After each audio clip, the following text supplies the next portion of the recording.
여보세요. 반갑습니다. 여러분 좋아요와 구독 누르세요. 그러면 복 받고 성공할 거예요. Right now. 이낙연 민주당 신임 대표가 자가격리에 들어갔다고 합니다. 국회가 사실상 셧다운되는 그런 순간입니다. 지금 국민의힘 정책위 위장실 직원이 코로나 확진 판정을 받으면서 연쇄 자가격리에 들어가고 있습니다. 김종인 대표, 주호영 원내대표 모두 귀가 조치되었습니다. 이들도 자가격리에 들어갑니다. 엊그제에는 이낙연 대표가 김종인 대표를 만났습니다. 지금 연쇄적으로 국민의힘 정책위 위장실발 코로나 N번자 감염 위험구로 모든 대표들이 줄줄이 자가격리에 들어가고 있다고 합니다. 그런데 문제는 자가격리에 들어간 이낙연 대표가 자가격리 전에 문재인 대통령님과 같이 점심 식사를 했다는 겁니다. 여야 지도부는 물론 문재인 대통령까지 코로나 위험에 노출된 상황입니다. 이 때문에 최악의 경우 문재인 대통령도 격리될 수 있다는 얘기가 나오고 있는데요. 지금 청와대에서는 상황을 파악 중이라고 합니다.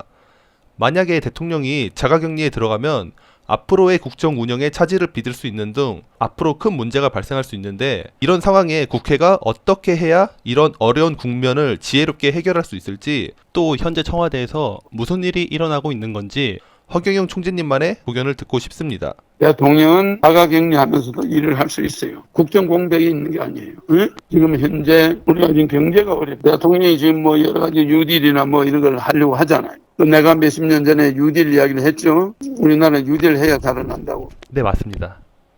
대통령이 지금 일을 하고 있는 거예요. 코로나 걸려도 지금 비대면 시대니까 각종 영상을 통해서 대통령 그 영상 시스템이 돼 있고, 직접 뛰어다니고 만나지 않아도 영상으로 지시를 할 수 있고 보고를 받을 수가 있고, 그런 시스템이 청와대는 완벽하게 돼 있으니까 대통령의 자가격리에 대해서 우리가 걱정할 일은 아닙니다. 다만 대통령이 나이가 있으니까 코로나로 위해서 위험해지느냐 이런 게 문제지. 잘 극복한다면은 양성이 나온다 하더라도 의료진들이 대통령에 대해서는 걱정 안 해도 될 겁니다. 그런데 문제는 지금 국민들이 돈 때문에 지금 굉장히 심각하잖아요. 돈을 따르는 삶이 있고 돈이 따르는 삶이 있어요. 노무현 대통령과 문재인 대통령들은 돈을 따르는 사람이 아니에요. 돈이 따르는 사람이야. 그러니까 무료 변론 한 사람들이잖아. 노무현 대통령과 문재인 대통령은 변호사 사무실 내가지고 우리 그 억울한 사람들 무료 변론만 했잖아. 그러니까 돈을 따르는 사람이 아니고 돈이 따르는 삶을 살아. 돈이 따르는 삶을 산 사람은 명예가 따라와요. 복도 따라오고. 그래서 대통령이 된 거야. 그런 사람은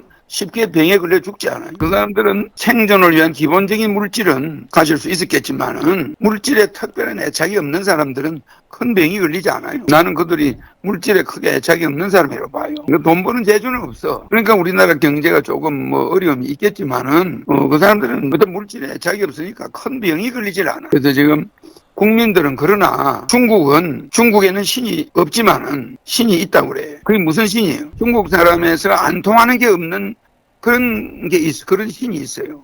그것만 있으면 다 통해. 돈인가요? 아니야, 달러 신이야.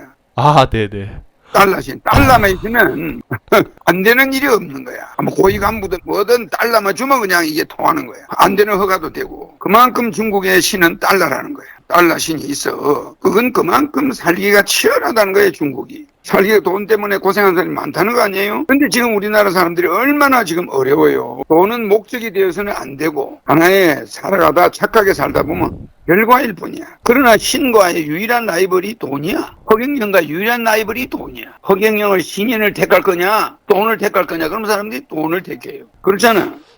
그 허경영의 라이벌은 대통령 후보들이 아니야. 돈이야, 돈. 그래서 나는 돈을 가지고 이번에 그 종로 상가에다가 한 500평에다가 내가 가지고 있는 건물에다가 무료급식소 만들잖아. 또 장학재단 만들잖아. 그러니까 밥 먹는 사람한테 나눠주고, 돈은 쌓아두면은 쓰레기야. 나눠주면은 보물이야. 그래 안 그래? 맞습니다. 돈을 쌓아두면 고물이 돼. 나눠주면 보물이 돼. 그러니까 지금 우리 대통령이 내년 예산을 좀 방만하게 만드는 것 같아. 그거는 내년 예산을 가지고 없는 사람들에게 뉴딜도 하고 국가에서 돈을 좀 풀어서 민생들을 구하겠다는 뜻이 들어있어. 그러니까 이거는 야당이 반대해서는 안 될 일이야. 예산을 많이 잡았다고 세금은 적게 줬는데 왜 예산을 많이 잡냐.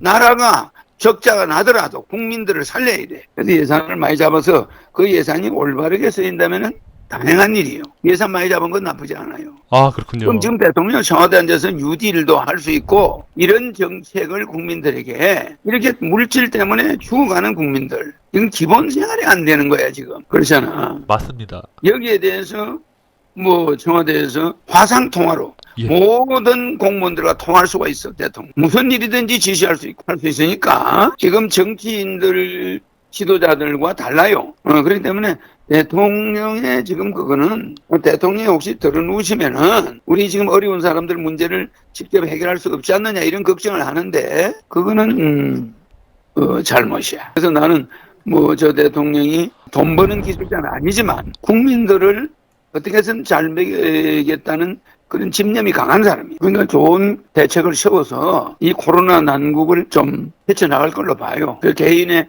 사심이 없는 대통령이다. 나는 그렇게 보고 전 세계가 불황이니까 한 나라의 우리나라 대통령도 어쩔 수 없는 거야. 어렵잖아. 그러니까 지금 아마 뉴딜 대책을 세우고 하는 거 보면은 최선을 다하고 있다고 봐요. 지금은 국민들이 흩어지지 말고 똘똘 뭉쳐서 대책을 세우고 이게 남의 일이 아니다. 이게 우리 국민 전체의 일이다. 우리가 지난날에 과잉 생산, 과잉 소비를 하면서 우리가 환경을 망친 대가가 오고 있는 거니까 우리가 생존 소비, 생존 생산 예. 이걸 하면서 근금 전략하면서 네. 어쨌든 이 위기를 우리가 만든 위기니까 우리가 이겨나가야지. 이걸 대통령 하나가 만든 위기다. 이런 식으로 몰고 가서는 안 된단 말이에요. 그래서 코로나가 와서 이렇게 전염병이 창궐 하는 것은 어떤 한 지도자 문제가 아니야. 우리가 과잉 생산, 과잉 소비, 향락주의에 물들어 있었다니까. 세계 지구 전체가 환경을 보존하는 안에서 우리가 생존할 계획을 세워야 돼. 그게 코로나가 주는 우리의 교훈이야. 알겠죠? 네네. 그러니까 우리는 그 어떤 종교 지도자보다도 코로나가 더 큰 영향을 미친 거예요. 비포 코로나보다도 애프터 코로나. 네. 코로나 이후 세대. 이 코로나가 온 이후 세대는 문화가 완전히 바뀌어요. 한강 문화가 금융 문화로 바뀔 거야. 전부 전략하지 않으면 살 수가 없어. 빌딩 주인은 집세가 안 들어와. 세금을 낼 수가 없어. 임대자들은 보증금이 날라가. 장사 안 되는데 보증금까지 날라가 버려. 그 보증금이 전 재산이야. 그게 은행에 융자 받아서 해난 보증금이야. 근데 매달 이자를 내야 돼. 그런데 집세 못 내고 은행 이자 못 내잖아. 그리고 자기의 그동안 모아놓은 퇴직금이 날라가. 그러니까 앞으로 자살자가 많이 나올 거 아니에요. 이거 국가에서 한 사람당 자영업자들은 1억 정도씩 줘야 돼. 무슨 말인지 알죠? 대통령이 이런 대책을 세워주기를 바라요. 그래서 자살자들을 많이 구해. 그리고 그들이 은행에서 융자받은 돈은 이자를 국가가 대신 내줘야 돼. 이게 풀릴 때까지. 대출 받아서 식당을 차렸다. 그러면 이자를 국가가 부담하겠다. 이자 연체를 안 하게 해주겠다. 집세는 상가 주인들한테 협상을 해서 세금을 감면해 줄 테니까 집세를 보류해라. 코로나가 풀릴 때 이런 대책을 신속히 세워줘야 돼. 그렇지 않으면 이 영세 자영업자들이 당장 생계도 안 되는 데다가 은행 이자 내야 되는 데다가 집세에 쫓기지. 종업원들 월급 줘야지. 이래 사면초가 돼가지고 자살자가 급증하고 거기에 딸린 어린 소년 소녀들 가장 어린애들이 공부하는 데 지장이 있단 말이야. 아빠 엄마만 보고 있는 학생이 많잖아. 그렇다면 가족이 해체되기 쉽단 말이야. 자살자가 있다 보면 가족이 해체되잖아. 이거를 정부가 빨리빨리 막아나가야 돼. 그게 내 눈에 빨리 보이질 않아. 그러나 대통령이 그런 계획을 세우고 있는 것 같아요. 그래서 나는 이럴 때일수록 우리가 대통령을 중심으로 철저히 단결해가지고 난국을 헤쳐나가야지. 여기서 누구 책임을 돌린다. 이거는 뭐 대통령 책임이다. 이따구 소리하고 돌아다니면 그거는 정권을 뺏기 위한 수단이지 국민을 생각하는 게 아니야. 우리나라 예산은 앞으로 국민 한 사람당 18살부터 150만원씩 내가 주게 배당금을 줄 거거든. 그게 우리 국민이 살 수 있는 길이야. 그러려면은 예산을 아껴야 되잖아. 그래서 우리가 가지고 있는 500조 정도의 예산을 70%를 아끼겠다는 거야. 지자체의원 월급 안 주고 국회의원 월급 안 주고 국회의원 보좌관은 자원봉사자들로 구성해야 돼. 뭐 후원금으로 주면 되겠지. 그리고 후원금으로만 국회의원 유지하라. 지자체 의원들은 후원금 받으면 안 돼. 그럼 완전 무슨 문제가 생긴단 말이야. 이렇게 해서 우리나라 경제를 국민들에게 돌려주는 경제를 바꾸는 거야. 아, 그렇군요. 국가 예산을 아껴서. 그래서 우리는 지금 현재 내 정책 내가 내놓은 공약들이 지금 하나도 들어맞지 않는 게 없잖아. 그러니까 지금 우리나라가 국민들에게 국가가 조금 국가 부채가 늘어나더라도 양적 완화를 시급해가지고 국민들에게 18세 이상 1인당 1억씩 줘서 돈이 풀려 나가요. 약간의 인플레가 있더라도. 그렇지 않고는 우리 국민들이 정상적으로 살기 어려워. 그러면 한 가정당 몇 억씩의 부채는 갚을 수가 있거든. 국가 부채는 900조 정도 되지만은 자영업자나 개인들의 국민 개인들의 부채가 1600조라는 거, 이거를 제로로 만들어 줘야 돼. 1600조 양적 완화를 하더라도 부채를 1인당 얼마까지는 갚아줘야 돼. 그러면 이 코로나 난국을 우리 국민이 헤쳐나갈 수 있단 말이야. 이럴 때는 양적 완화를 해야 돼요. 화폐 변경, 예. 돈의 모양과 수표 모양을 바꿔버려. 일세. 그러면 지하에 있는 모든 자금이 한 1000조 정도가 못 나와. 그 1000조를 국민들한테 1억씩 영세 자영업자나 18세 이상 사람들에게 1억씩을 나눠줘야 된단 말이야. 아, 맞습니다. 그럼 이 불경기를 이겨나갈 수가 있어. 그러면 그 지하자금 1000조는 파장돼 버리잖아. 지금 돈들이 지하로 들어가서 못 나오는 게 많아요. 그게 한 1000조 된다고 봐야 돼. 물론 달러로 있는 거는 찾아내기가 불가능해. 그러나 우리 한국 돈으로 돼 있는 거나 수표로 돼 있는 거는 찾아낼 수가 있어요. 아, 그렇군요. 그래서 이런 화폐 변경이란 특단의 대책이 필요해. 그래요. 대표님 감사드리고, 마지막으로 그 국회의원의 이름을 민의원으로 바꾸신다는 정책이 있잖아요. 국회의원을 민의원으로 바꾸면은 국회의원들이 국회라는 말 자체가 틀린 거예요. 국회는 말이에요. 민간인들이 자발적으로 만든 것이 정당이야. 그건 관이 아니에요. 민간인들이 자발적으로 만든 거 아니야. 그게 국회의원이야. 맞아. 근데 왜 국자가 왜 붙어요? 민의회야, 민의회. 그 미국은 국회를 하지 않잖아. 의회라고 그러지. 의회라는 건 여럿이 모였다 이 말이야. 사적 집단이라니까.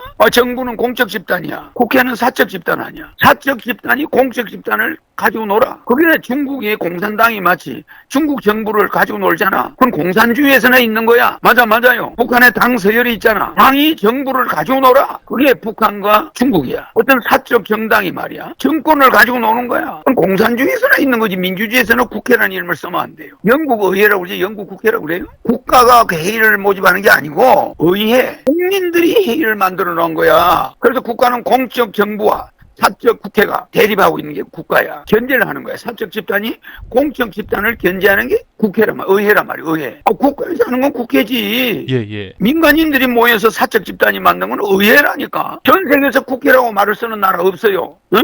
맞습니다. 전부 의회지. 자기들 월급 자기들이 해결해야지. 왜 국가에서 정당에다 500억을 지원해줘. 선거 때마다. 매년 왜 500억을 지원해줘? 뭐 하는 거예요? 사적 집단이 만든 게 정당이고 그 정당들이 모인 게 국회야. 정당에서 뽑힌 자들이 모인 게 국회 아니에요? 그러면 국회는 사적 집단이라고 봐야 되는 거야. 엄격히 따지면. 그래서 국자를 못 쓰게 돼 있어요. 그러니까 뭐 배지가 나라 국자야. 그게 뭐 하는 짓이야? 배지에 백성민자가 붙어 있어야 돼요. 그게 맞는 거야. 청와대에 있는 사람은 나라 국자 배지를 붙일 수가 있지. 공무원이니까 그 사적 집단들이 그게 무슨 공무원이야. 근데 왜 그들이 나라 국자를 붙이고 다녀? 그 자체가 발상이 잘못됐다니까. 국회의원은 사적 집단에서 뽑힌 민의원들이야. 맞아요. 맞습니다. 그런 거 해석을 하나 잘못하는 사람들이 아니 다른 일본이나 전 미국 다 그게 의회라고 그러고 의원이라고 민의원이라고 그러는데 아니 우리는 왜 그걸 국회의원이라고 그래? 나라를 팔아먹는 거야. 그 자체가 잘못돼 있어요. 빨리 바로 잡아야 돼. 그래서 내가 민의회로 바꾸려고 하는 거예요. 의회로 이름을 바꿔야 돼요. 의회를 왜 국회라고 그래? 의회는 없어져 버리고 의회가 빠져버렸어요. 의사당에는 의원들이 모여 있어야죠. 민의원들이. 맞아. 맞습니다. 그걸 국회라고 그러고 의사당이래. 말이 어떻게 잘못돼 있잖아. 의회 의사당이야. 네네. 국회면은 국사당이죠. 나라 일을 보는 데지. 국사당은 청와대야. 그럼 뭐 하는 놈들이야. 상권 분립 국가에서. 어떻게 자기들이 국사당이야. 그러면 국사당이라 하지. 국회의원들이 일 보는 곳이라고 해서 국사당이 돼야 맞는 거 아니야? 근데 의사당이라는 이름은 바꿀 수가 없는 거야. 의사당에 의원이 있어야지. 왜 국원인들이 있어. 국회의원이. 그 말이 잘못된 거예요. 기본이 틀려 있단 말이야. 우리나라는 상권 분립 기본이 틀려 있다니까. 그러니까 전 세계가 다 그 기본을 지키는데 왜 우리나라만 기본을 안 지키고 국회의원들이 목에 힘을 주고 나라 국자를 갖다 붙이냐고. 그러면 의사당이라 하지 마. 국사당이라 해야지. 중요한 말이야. 국사당이로 이름 바꾸라고 그래. 이제 경제만 봐. 당파 싸움 그만. 아예 국회를 해산해 버릴 거야. 나라 망친 놈들 싹 다 정신대로.